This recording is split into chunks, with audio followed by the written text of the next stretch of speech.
بسم الله الرحمن الرحیم. مړه تاسو اوس د خیر سکلیټل مسلز دوهمه برخه په تشریح کو چې په دې درس کې مړه تاسو مسلز ټن مسلز مومنت نیمینګ اف مسلز اند 6 ټایپس اف مومنتس اف مسلز مړه تاسو وایو. نو مړه تاسو په اول قدم کې راځو دا پیژنو چې مسلز ټن څه ویل کیږي. مسلز ټن نارمل لو لیول اف ټنشن ان ا ریلاکسډ مسلز دا څه ویل کیږي. وای دا په یو استراحت عضله کې د ټنشن هغه لو لیول ته ویل کیږي. ګور اوله مړه تاسو ته وپیژنو ټنشن وپیژنو. ټنشن دې ته ویل کیږي چې انسان په نارمل حالت کې داسې قرار ناسي او د عضله داسې راوتلي دا د ټنشن ویل کیږي. او ریلاکسډ خو دې ته ویل کیږي چې د عضله د استراحت په حالت کې. او لو لیول بیا دې ته ویل کیږي چې د غدای خو ناسي خو د عضله تر ټولو په کښته لیول د فشار کې، یعنی د عضلې فشار ډیر کم وي، ځکه انسان چې د استراحت په حالت کې د لاس باندې مثلا فشار چې دی هغه ډیر زیات کم وي، نو دې ته ویل کیږي مسلز ټن. نو تاسو څنګه وایو په یو استراحت یا آرامه عضله کې د ټنشن یا د فشار تر ټولو کښته درجه ته وایي. مثلا دا اوس کچیرته د خپل بازوګان وګوره، دا ستا بازوګان چې اوس په څومره اندازه باندې راوتلي دي، په څومره ننوتلي دي، بیا راوتلي دي، د عضلو چې د باندې خوا داسې فشار وارد کړی دی دې ته وایي مسلز ټن، ځکه دا د عضلې داسې یو سره راوتلي هر وخت معلومیږي، دې ته مسلز ټنشن ویل کېږي. نو کله چې په نارمل حالت کې د عضلې داسې راوځي، داسې نه چې تا کلب کړی یا داسې راټینګې کړی، یا دغسې چې په نارمل حالت کې داسې ولاړ یي د راوتلي دي، دې ته وایي مسلز ټنشن. او کله چې دا تر ټولو په کښته درجه کې معنا هېڅ فشار په هغې باندې نور تا نه وي وارد کړی، ټینګه کړی دی نه وي، دې ته وایي مسلز ټن. دا ولې مهم دی؟ it keeps muscles ready to respond. دا داسې دی د عضلې لپاره ګټه دا کوي چې عضله اماده ساتي تر څو عکس العمل وشي. مثلا دا داسې مثال لکه اینې چې دوه نفره مثلا نه دوه نفره دي دواړه د منډې سیالي لري، نه دا یو نفر دی داسې ولاړ دی داسې ولاړ دی، او دا بل نفر بیا داسې دی یو څه ځان داسې اماده کړی دی، نه پښې داسې سټریټ نیولي دي داسې. اوس مازې چې دا څنګه شپېلک وي دی به زغلي، نو دغه نفر چې دغه لاسونه او پښې اوس ته داسې کښته نیولي دي، داسې لږ فشار په خپلو پښو شیانو باندې وارد کړی دی، دا تر ټولو ښه ځغاسته کولی شي، ځکه دی د مخه له اماده دی. او هغه نفر چې مثلا یا ناست دی یا داسې ولاړ دی، دا تر ژر سمه ځغاسته نشي کولی. نو دغه مسلز ټن د همدې دپاره مهم دی. stabilize joints maintains posture. او بله ګټه دا ده چې دا دغه بندونه stabilize ساتي. اوس د مثال په ډول باندې مړه تاسې دا یو د هیومرس هډوکی لرو، هیومرس هډوکی د ستي کارټلیج پیدا کوي د چا سره؟ د دوه هډوکو سره چې مړه تاسو ویلي دي، نه یو مړه تاسو ویلي چې راډیس دی او بل مړه تاسو وایي چې النا هډوکی دی. نه دغه راډیس او د النا هډوکي سربیره خو مړه تاسو ویلي چې دلته څه شته؟ دلته مسل شته، دا مسل دی یا دا مسل دا مسل ته پراته دی. نه اوس نو دغه ټن دلته څه ګټه کوي؟ ګټه دا کوي چې دغه جوینټ سټیبلایز کړی دی، ټینګ یې نیولی دی، ځکه چیرې دغه نه وای دغه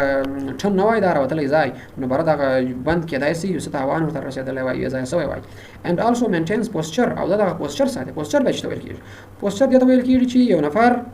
په نارمل ډول باندې څنګه پوزیشن کې دی قرار لري. اوس مثلا یو نفر دی دا داسې ولاړ دی، نارمل حالت کې دی څنګه ولاړ دی؟ داسې ولاړ دی، داسې ولاړ دی. یو بل نفر بیا دی هغه داسې ولاړ دی، مثلا دا دغه دی، دا د بدن بله برخه ده او دا چې دی دا یې پښې دي. ورته وګوره دغه نفر چې دی پوسچر یې خراب دی، پس خطر باندې ځکه دی کوږ ولاړ دی. او دغه نفر چې بیا دی پوسچر یې سیده دی، نو مړه تاسو وایي چې دغه نفر چې دی ښه پوسچر لري، او دا نفر چې بیا دی دا بیا ښه پوسچر نه لري، ځکه دا داسې کوږ ولاړ دی. نو بدن چې په نارمل حالت کې هر رقم ولاړ یې هغې ته پوسچر ویل کېږي. نو دغه ټن دا هم کوي چې مړه تاسو پوسچر وساتي. کله چې دغه عضلې اب نارمل سټیټس ته ولاړ شي، دا په دوه ډولو مړه تاسو وشي، یو هایپوټنیا بل هایپرټنیا. کله چې یو عضله په خپل نارمل حالت کې هغې ته وایي ټن، که چیرې دا ټن ډېر شو لږ شو دې ته وایي هایپوټن. هایپو معنا لږ شي، ټن یا معنا ټن. کله چې دغه فشار یا دغه ریلاکسیشن یا دغه مسل ټن کم شو دې ته وایي هایپوټنیا. چې مړه تاسو ورته وایي په دې حالت کې انسان چې دی پلاسیډیټي ته ځي. پلاسیډیټي څه معنا؟ یعنې د ده عضلې په یو داسې حالت کې وي چې هغه په ډېر کم راوتلي حالت کې، لکه دغه ماشوم تاسو وګورئ د ده عضلې چې دی ډېر کم دغه لري، ټن لري. ګوره داسې کم ګوره د لاسې داسې یو ماډل دی، داسې یو ماډل دی، ټن په هغې کې بیخي نه معلومېږي، دې ته وایي هایپوټنیا. د دې لامل نو دا دی کله چې د انسان د بدن عصبي برخې عصبي حجرې یو څه زیانمنې شي، یا د ټکر ته وجې څخه یا د فشار ته وجې څخه یا یو ضربه ور ورسېږي، نو بهر عضلاتو سم سیګنل نه ځي، بهر هایپوټنیا پیدا شي. او هایپرټنیا بیا کله چې دغه د عضلاتو ټن تر حد زیات شي، دې ته بیا دغه پیدا کېږي سپیټیسټي کېدای شي پیدا شي، یعنې دا بیا د یو شاک د یو صدمې د یو تاوان د وجې څخه کله چې د انسان دماغ یا عصبي حجرو ته تاوان ورسېږي، نو دغسې ناکي سیګنالونه عضلات ته ځي. کله چې ناکي سیګنال ولاړ شي، بهر دغه د عضلاتو ټن بیخي زیاتېږي. ورته وګوره دا دی په دغه عضله کې بیا دا ټن ډېر زیات دی، دا عضلات داسې ډېر راوتلي معلومېږي، دې ته بیا وایي هایپرټنیا. دواړه حالتونه کېدای شي پارالایزس ته ولاړ شي یعنی کله چې انسان عضلات ډېر ټن ولري هم او که چیرې کم ټن ولري هم کېدای شي په دواړو حالاتو کې انسان چې ته ولاړ شي پارالایزس ته ولاړ شي معنا فلج شي دغه برخه یې فلج شي and loss or impairment of motor function due to damage interference of nerves or muscles دا به کېدای شي پارالایزس پیدا شي او یا په څه خطر باندې ځکه چې هغه د موټر نیورون وظیفه د لاس ورکړې وي او یا کېدای شي عصبي حجرې یا خپل عضلې ته تاوان رسېدلی نو باندې کېدای شي دغه عضلات دغه برخه چې وکړي فلج وکړي د منځه ولاړ شي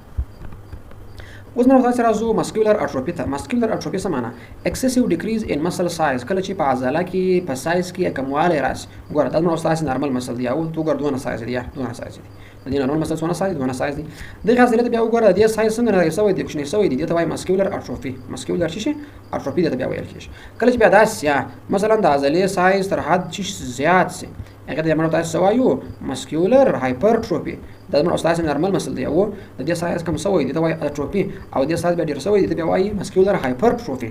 د دې لامل څه دی لیک اف یوز کله چې یو شخص د خپل عضلې ډیر نه استعمالوي ورزش نه کوي کار نه کوي برای د عضلو سایز کمیږي کوچنی کیږي کمزوري کیږي لکه مثال د سپینجرو دی ګوره ایجنګ کله چې انسان سپینجري کیږي ساکروپینیا متزي نو د عضلې څه کیږي مړ کیږي کوچنی کیږي ډیزیزز کېدای شي د ځینو مریضانو د وجې څخه لکه ډیسټروفي ښه مثال دی ډیسټروفي او جنټیکي مریض دی چې په هغې کې مسلز فایبر کوچنی کیږي د تارونه کمزوري کیږي نو د دې وجې څخه هم کېدای شي ماسکولر اټروفي پیدا شي هایپرټروفي بیا ضد دی کله چې د عضلې سایز کم شي هغې ته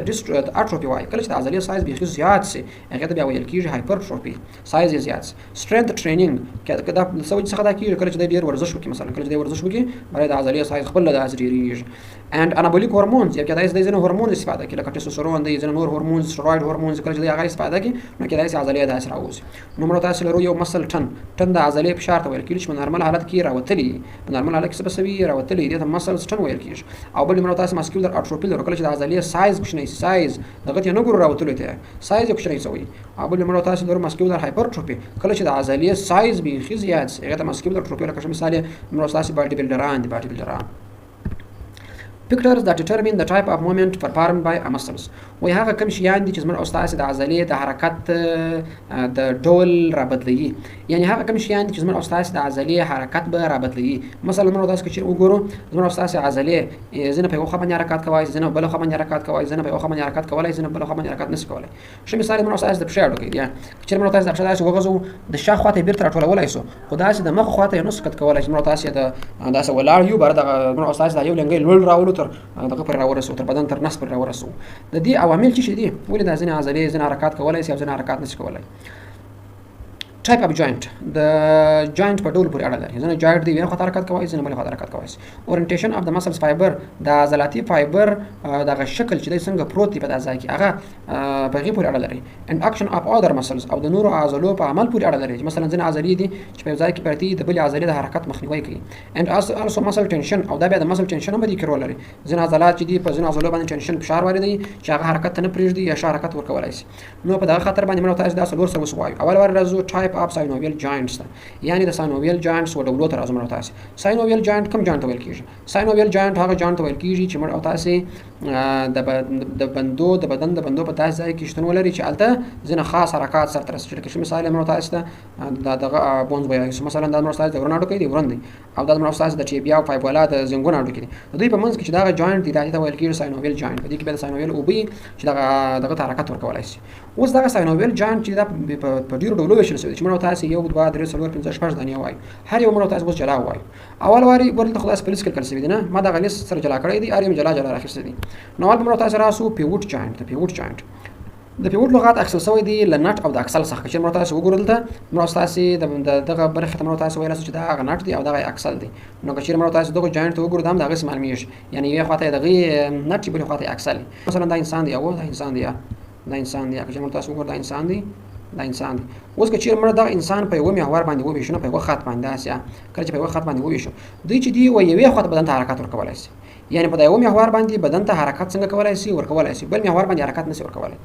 and allow rotational movement او دوی بدن ته څنګه حرکت ورکوي دا چې د سر حرکت ورکوي مثلا که چیرې تاسو سر نه ته سر دوری ولیواره بوزه به دوری وشوره دته ویل کیږي rotational movements نو دا rotational movements دی یعنی کله چې تاسو داس کې یس دغه نو دا څه وای نو دغه rotational movement د چا کار دی دغه پیوټ joint کار دی نه مثلا داس په یو محور باندې داس پروت دی ام دای کولای شي چې دوری حرکت ورکړي ام کولای شي چې دوری حرکت ورکړي دا رقم دوه خواو ته حرکت کولی شي. لکه ښه مثال یې زما استاد سره څوک دی Atlanto axial joint of C1 and C2 in vertebra articulation. ښه مثال یې زما استاد سره څوک دی؟ ښه مثال یې زما استاد سره د اطلس او د اګزس د هډوکي حرکت دی. که چېرې ستاسو په یاد زما استاد ویلي و چې زما استاد د پورټګري کې پورتنی هډوکی چې دی هغه د اطلس هډوکی دی، دا اطلس هډوکی دی او لاندې هډوکی مو اګزس دی. نو دغه د اطلس او د اګزس د هډوکي ترمنځ چې کوم ارټیکولیشن یا بند جوړیږي دې ته وایي Atlanto axial joint. Atlanto axial joint په دې ځای کې مثلا دا جوړیږي. او ته ګور دا یو محور دی، دا یو محور دی. موږ تاسو دغه هډوکو په وسیله باندې کولی شو چې سر هم دې خواته وښورو هم یې دې خواته وښورو. بر وایي چې نو دا سر داسې وښورو. او بل مثال یې پروکسیمل رادیو النر جاینټ دی. پروکسیمل رادیو النر جاینټ په کوم ځای کې پیدا کیږي؟ دا زما استاد چې کوم هډوکی دی راډیوس دی او دا هم النا دی. د دوی په منځ کې چې کوم جاینټ پیدا کیږي دې ته وایي رادیو النر جاینټ. اوس که چېرې موږ تاسو دغه لاس داسې ونیسو داسې او بیا داسې واړوو، دې خواته یې واړوو، بیا بېرته داسې واړوو، دې ته ویل کېږي رادیو النر جاینټ. ګوره دا موږ تاسو لاس دی او دا لاس دی. دغه لاس موږ تاسو کولی شو چې دورې هم وڅرخوو او بېرته دورې هم وڅرخوو، یعنې دا ورغوی وارې لاندې کړو بیا بېرته لوړ کړو. دې ته هم ویل کېږي پیوټ جاینټ او دا روټیشن کولی شي. دا مثالونه دي لکه دا ورته ګور داسې راستې خواته چپې خواته، راستې خواته چپې خواته، یعنې داسې روټیشنل مومنټ کولی شي چې موږ تاسو چې وایو چې نو دا سر داسې وښورو. بل بیا دی هینج جاینټ. هینج جاینټ بیا کوم جاینټ ته ویل کېږي؟ هینج جاینټ چې دی هغه یوني اکزیل جاینټ دی، یعنې دی هم په یوه محور باندې حرکت کولی شي. الاوز فلیکشن ایکسټینشن مومنټس، دوی کولی شي دوه ډوله حرکات وکړي چې یو فلیکشن دی بل ایکسټینشن دی. فلیکشن کوم حرکت ته ویل کېږي؟ ګوره مثلا دا یو انسان دی، دا د انسان د ورونه هډوکی دی او دا د ورونه هډوکی دی او لاندې خو دلته بیا دوه دانې هډوکي نور ده ستا چې هغه د ټیبیا او پیبولا ویل کېږي. ټیبیا او پیبولا دی. دلته خو نو بیا موږ ستاسو پښه ده، پښه ده چې بیا په بلاډو کې بیا ترسل او دغه انکل پونده شروع کېږي. دا دی اوس نو کله چې ته دغه پښه نه دا پښه دا داسې ټوله کې داسې ټوله کې دې ته ویل کېږي فلیکشن. دا پښه معنا چېرې راوړې؟ دلته داسې راوړې، داسې دې ته څه ویل کېږي؟ فلیکشن ویل کېږي. او کله چې دا پښه بېرته دې حالت ته راوړې دا ایکسټینشن ویل کېږي. یعنې کله چې د انسان بدن د یوه برخه داسې راټوله یې کړي دې ته وایي فلیکشن، او کله چې یې بېرته ور استراحت حالت ته بوځي دې ته وایي ایکسټینشن. نو دغه جاینټ هم موږ تاسو ته فلیکشن او ایکسټینشن حرکت راکولی شي. لکه په کمپیوټر کې موږ تاسو مثال کولی شو، کله چې موږ تاسو کمپیوټر خلاص کړو داسې دې ته ایکسټینشن ویل کېږي، او کله چې یې بېرته بند کړو دې ته فلیکشن ویل کېږي. نو دغه بند کولی شي چې فلیکشن او ایکسټینشن وکړي. لکه ښه مثال یې څوک دی؟ نی د نی جاینټ. نی جاینټ کوم دی؟ دا د ورانه هډوکی دی او دا د زنګون هډوکی دی. کله چې ته داسې ودرېږې دا زنګون داسې راټول کړي دې ته فلیکشن ویل کېږي، بېرته داسې ایسته کې ایکسټینشن دې ته ویل کېږي. دا یو ښه مثال دی. اینډ آلسو البو حرکات. البو مثلا دا لاس دی او دا لاس که چیرې داسې اول داسې پروت دی داسې دې ته خو دا نارمل کې دی، نارمل دی داسې اوږد سیده نیولی دی او کله چې دغه لاس داسې پورته کړي لکه دا چې پورته کړي دې ته ویل کېږي چې فلیکشن، او کله چې بېرته ایسته کې ایکسټینشن ویل کېږي. ګوره یو شی په یاد لره، کله چې ته فلیکشن کوې په فلیکشن کې ستا د بدن ته دغه زاویه چې کومه ده په فلیکشن کې دا دغه کېږي کوچنۍ کېږي. وینې دا انګل دونه راځي، انګل تقریبا 10 درجې شوه. په دغه ځای کې بیا وګوره انګل یو سل اتیا درجو ته رسېږي او تر هغې هم ډېرېږي. دا دی نو په فلیکشن کې زاویه کوچنۍ کېږي، په ایکسټینشن کې زاویه څه کېږي؟ غټ کېږي. دا د البو مثال دی. په انکل کې بل مثال درکوم. دا ستا پښه ده او کله چې دا پښه داسې پورته کړې دې ته څه ویل کېږي؟ دې ته ویل کېږي فلیکشن، او کله چې بېرته کښته کړې ګوره دلته پورته شوې ده دا فلیکشن حالت دی، او کله چې بېرته کښته کړې دې ته ایکسټینشن ویل کېږي. او بل ښه مثال یې په دغه کې دی، په انټر پیلنجیل جاینټ اف فینګرز اینډ ټوایز. که د پښو دي که د لاسو ګوتې د دوی په منځ کې په دغه د پیلنج د ګوتو په منځ کې چې کوم هډوکی دی دغه هم دغه جاینټ دی، هینج جاینټس دوی فلیکشن او ایکسټینشن کولی شي. ګوره څنګه کولی شي؟ مثلا دا لاس داسې ونیسه داسې راټول یې که ځان ته لکه موټ چې جوړ کړې دا فلیکشن شو، چې بېرته موټ ایله کړې ایکسټینشن، موټ جوړ کړه فلیکشن، موټ بېرته ایسته کړه دا ایکسټینشن. نو دا بل مثال دی. ګوره دا کله چې داسې ټول کې فلیکشن ایکسټینشن فلیکشن extension. بل بیا موږ تاسو لرو کونډایلوید جاینټ. These are biaxial joints، یعنی دوی چې دی په دوه محوره باندې کار کوي، دوه خواو ته حرکت ورکولی شي بدن ته. They allows flexion extension، یعنی دوی کولی شي چې هم فلیکشن او ایکسټینشن وکړي او هم ابډکشن او اډکشن کولی شي. and also circumduction کولی شي. دا چې ته ویل کېږي ګوره کله چې ته د فلیکشن او ایکسټینشن خو نه پېژنې او کله چې ته مثلا دا پښه داسې د ځان وخوا ته ټوله کړې داسې د ځان وخوا دغه پښه در ټوله کړې نه دې ته خو فلیکشن ویل کېږي، او پښه ایسته کې ایکسټینشن، یا چې لاس ځان ته راټول کړې داسې بازو ټینګ کې فلیکشن چې ایسته کې ایکسټینشن. خو ابډکشن او اډکشن بیا چې ته ویل کېږي کله چې ته د خپل ځان د مرکز حساب کې نه مثلا مرکز حساب کې کله چې لاس د خپل ځان څخه لرې کړې دې ته څه ویل کېږي؟ ابډکشن. او کله چې خپل ځان ته لاس نږدې کړې د خپل د ځان د منځ وخوا دې ته اډکشن ویل کېږي. نه مثلا کله چې ځان ته لاس داسې ونیسې راسته لاس چې دا راسته لاس دې ته ستا راستې خوا ته کړې دا ابډکشن ځکه لرې سو. او کله چې ته د خپل لاس راواخې د خپل ځان د منځ وخوا ته کړې نه دې ته بیا څه ویل کېږي؟ اډکشن ویل کېږي. اډکشن. کله چې بیا سرکمډکشن بیا کوم حرکت ویل کیږي دا ټول حرکات موږ تاسو وایو نه سرکمډکشن هغه حرکت ویل کیږي کله چې ته د غلاس راواخې د سوي سرخه مثلا د لاس داس ونیسه د ریست اباله داس وسرخه د سوي سرخه نه مثلا د لاس یو د داس وسرخه سرخه ته ځای پر بیرته راولي دته ویل کیږي سرکمډکشن حرکت دا هم دی کولای شي په دې کې کوم مثالونه راځي میټا کارپو پیلینجیل یا نکل جوینټس اف د فینګرز دا جوینټ تاسو وګورئ یا میټا کارپو معنا د میټا کارپلز او د پیلینجیل ترمنځ ګوره نو تاسو شي دا میټا کارپل اډو کې دی او دا یو 2 3 4 5 دانې او دا هم بیا کوم اډو کې دی پیلینجیل اډو کې دی د دې په منځ کې چې کوم جوینټ دی ته وایي میټا کارپو پیلینجیل جوینټ اوس نو دا جوینټ کولای شي چې مختلف حرکات سره ورسوي دوی کولای شي چې فلیکشن وکړي ایکستنشن ګوره د لاس داسې راټولې کې فلیکشن ایکستنشن او هم دوی کولای شي چې ابډکشن او اډکشن وکړي داس چې د ځان داسې لري کې ابډکشن چې نږدې کې اډکشن او یا سرکمډکشن هم کولای شي دا ګوت کولای شي د سر خور کې حرکت ورکړي دا هم دوی کولای شي or radiocarpal joint of the wrist یا شي مثال radiocarpal joint د wrist د بند اډو کې نه دا د radius اډو کې او دا هم د کارپل اډو کې دا radiocarpal joint دا radiocarpal joint ټول حرکت کولای شي flexion extension همدارنګه abduction adduction او circumduction دا حرکت د لاس د سر کولای شي نه د سر خوای د لاس and also metatarsophalangeal joints metatarsophalangeal joints به د پښې دی نه د پښې او د ګوت اډو کې چې کله داسې سره وسره چې د پښې سره پورته کې flexion extension چې لزانه داسې ایسته کې abduction چې د ځانو مرکز سره نږدې کې adduction او کله چې د پښې داسې وسره خوي سره خوي ته ویل کېږي چې circumduction movements لکه دا ګوره دا مثلا شو مثال نه دی نو تاسو کولای شئ چې د غوړ کو روټیشن هم ورک flexion extension هم کولای شئ او داسې سره خولای هم او بل جوینټ چې دی هغه سیډل جوینټ دی سیډل جوینټ دوی پرته کړی دی له دغه دوه ساختمانونو سره تاسو وګورئ یو خاتم د ساختمان دی بل خاتم د ساختمان دی برابر سرپنځي لکه د اس هغه دغه شچ پکې دی ته سیډل ویل کیږي دی also have biaxial joint دوی دوه محور باندې حرکت کولای شي دی allow flexion extension abduction adduction in circumduction دوی داسې دی عین لکه زموږ استاد کونډایلوید دغه جوینټس دوی عین دغه کار کولای شي وګورئ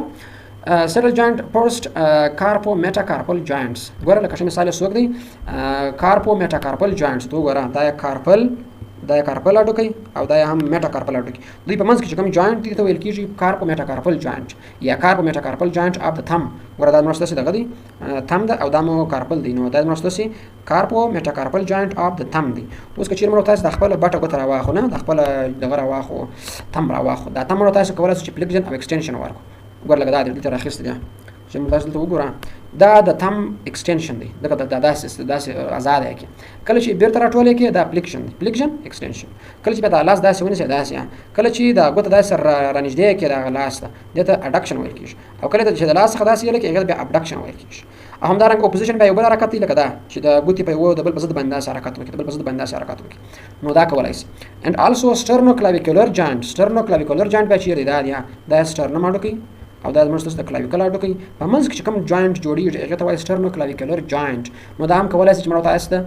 فلیکشن وکړي ایکستنشن وکړي ابډکشن وکړي اډکشن وکړي ګوره د لاس دي داسې په سینه باندې ونیسه دا ستا چې ابډکشن بیرته یې ستکه دا اډکشن دغه داس راواخه داسې پورته که فلیکشن دی چې بیرته راټول کې داسې یې ستکه فلیکشن چې یې ستکه بیرته ایکستنشن فلیکشن ایکستنشن ګوره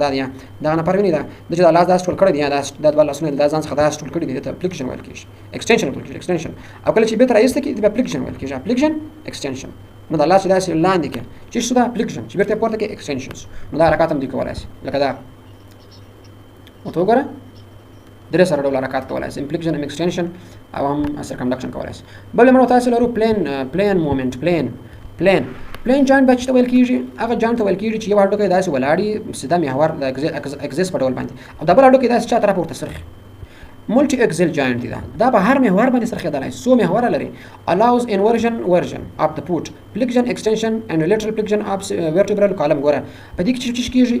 انورژن کېږي ګوره انورژن چې ته وایي دا پښه په نارمل ډول باندې داسې ونیسه داسې نارمل خو داسې دا و کله چې ته دا پښه داسې کږه کړې د خپل بدن څخه ته انورژن ویل کېږي او کله چې دا پښه بیرته دې خواته راولي ته ایورژن ویل کېږي نو دا ایورژن او انورژن دواړه د پلین جاینټ په وسیله باندې کېږي